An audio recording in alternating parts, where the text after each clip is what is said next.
Sabe, toda profissão tem suas regras, né? Mas poucas são tão definidoras quanto a das Forças Armadas. Existe um documento que é literalmente a espinha dorsal de toda a carreira militar no Brasil. É o guia fundamental que rege a vida de quem serve ao país, o Estatuto dos Militares. Então, vamos dar uma olhada em como ele funciona. A pergunta que guia a nossa análise hoje é exatamente essa. Como é que se organiza a vida, os deveres, os direitos de quem entra nessa carreira?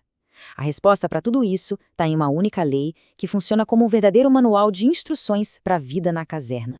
E aqui está ele, o Estatuto dos Militares. É a Lei 6.880, lá de 1980. Pense nele como se fosse a planta baixa da carreira militar. Do primeiro dia de serviço até o último, está tudo regulado aqui. Logo de cara, o artigo 1º já deixa bem claro qual é a dele: organizar toda a vida funcional de um militar.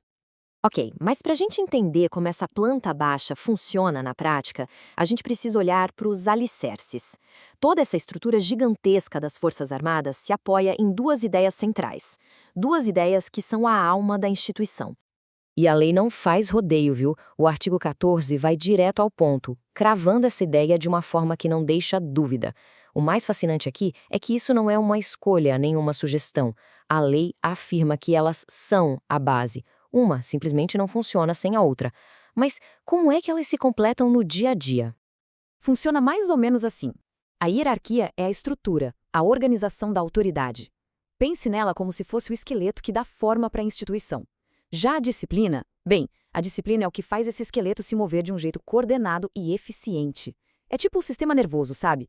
É a obediência rigorosa às regras que garante que todo mundo age em sintonia. Uma define quem comanda, a outra garante que o comando seja seguido. Simples assim.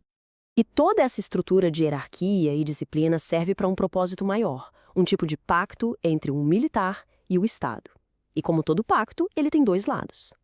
Vamos começar pelo que o Estatuto exige de quem veste a farda.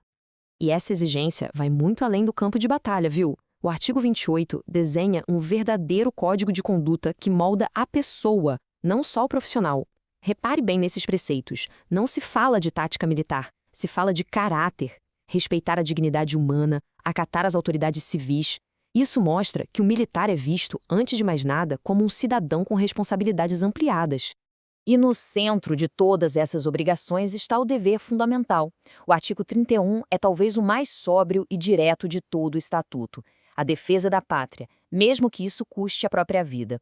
É a cláusula máxima desse pacto, o compromisso extremo que justifica todo o resto.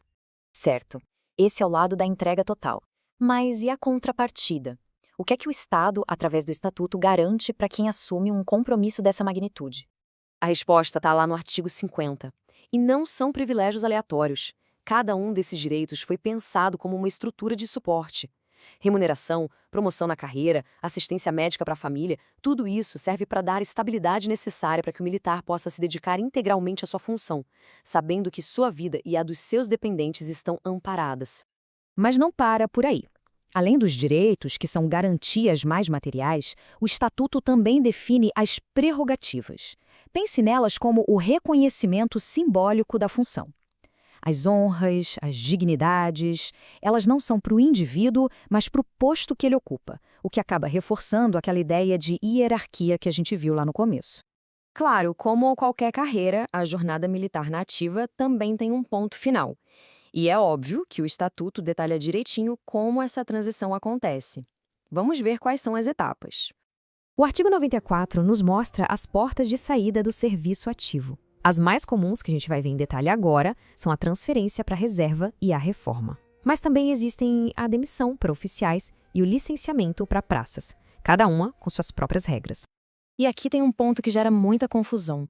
Qual é a diferença entre reserva e reforma? Bom, a reserva remunerada é como um stand-by pago. O militar está inativo, recebendo por isso, mas tecnicamente ainda está à disposição e pode ser chamado de volta ao serviço. Já a reforma é o fim de linha, é a aposentadoria definitiva, sem possibilidade de retorno. E depois de olhar para todas essas regras dos pilares aos deveres, direitos e até o fim da carreira, uma questão fica no ar. A gente está falando de uma lei criada em 1980, em um outro contexto histórico para o Brasil. E a pergunta que não quer calar é: como essa mesma estrutura, com mais de 40 anos, continua sendo o alicerce que define tanto as garantias quanto as imensas responsabilidades de quem veste a farda no Brasil do século XXI.